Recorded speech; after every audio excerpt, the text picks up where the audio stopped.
I was online in a meeting with a recovery group, and people were going around in that meeting and talking about their recovery journey. And I had just gotten started, so I'm listening to all these people. They seemed so together, they were so far along in their journey, and I'm thinking, I'm never going to get there. That's I don't know how they did it, but it seemed like a big mountain to climb. And after hearing all those success stories, and you hear a lot of them on YouTube too, you think to yourself, well, what about me? How do I become a success?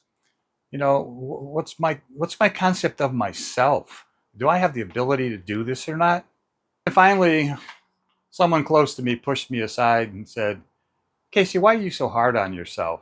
You have lots and lots of talents and skills. And, you've come through life and met lots of challenges. Why do you keep pushing yourself down on this particular topic of alcohol and drinking habits? And, what's up, dude?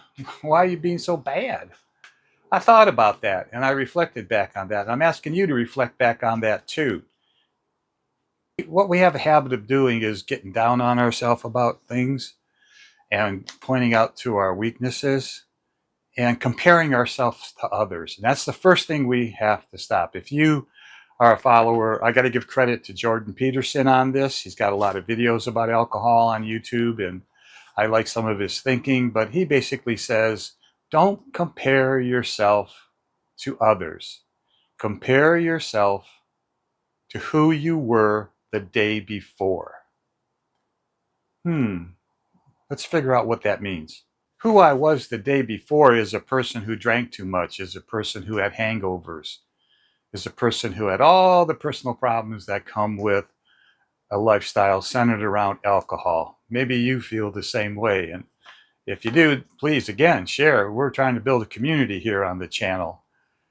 But who I am today, I can only compare to myself. And I can only make small incremental gains each day to accept myself. You see, all of us have lots of powers inside of us, but they get buried by an alcoholic lifestyle. All right? And I like to refer to it as, a disease, not a character deficiency. But that's what gets in the way. Alcohol use disorder is a disease. The concept of alcoholism being a character flaw gets embedded in us and takes away our self-acceptance.